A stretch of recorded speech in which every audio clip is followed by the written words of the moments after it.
మనకు మాత్రం పడకూడదు. బాబాయ్ చెప్పండి కూటమి ప్రభుత్వం మీద. భారతదేశంలోనే కూటమి ప్రభుత్వం ఆంధ్రప్రదేశ్లో అంత బ్రహ్మాండంగా పనిచేయడం అనేది ఎక్కడ లేదు.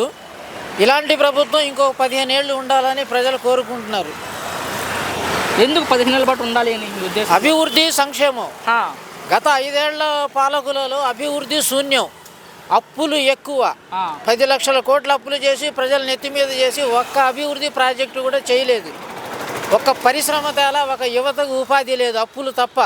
చెత్త మీద కూడా పన్నేసి ఏదో పనికి మాలిన వాడికో 10,000 ఈడికో 10,000 వేసేసి జనాన్ని మాయ చేసి ఆంధ్ర రాష్ట్రం 30 ఏళ్ళు వెనక్కి వెళ్ళింది. ఇప్పుడు ఎలా ఉంది అభివృద్ధి కూటమి ప్రభుత్వం వచ్చాక? ఇప్పుడు కూటమి ప్రభుత్వం సగభాగం అభివృద్ధి, సగభాగం సంక్షేమం, రెండింటినీ సమానంగా తీసుకెళ్తూ భవిష్యత్తులో ఇంకొకసారి కనుక ఉంటే ఆంధ్రప్రదేశ్ ఒక ఆంధ్ర దేశమా అన్నంత ఆశ్చర్యంగా ముందడుగు వేస్తుంది. ప్రపంచ స్థాయి రాజధాని నిర్మాణం చేస్తున్నాం అమరావతి అంటారు ముఖ్యమంత్రి గారు. అవును, అది 100% నిజం. మన కర్మ కాకపోతే ప్రపంచ స్థాయి రాజధాని మనకెందుకంటారు అంబటి.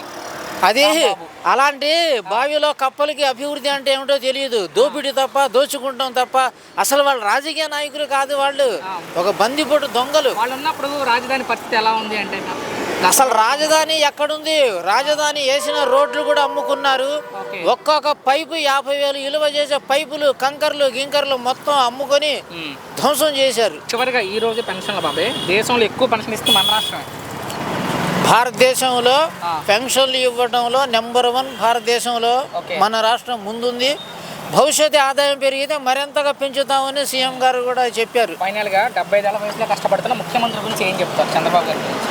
అలాంటి ముఖ్యమంత్రి మనకు దొరకటం మన తెలుగువారి అదృష్టం. ఆయన ఒక ప్రపంచ రాజస్థాయి దిగ్గజ నాయకుల్లో తను ఒకరు.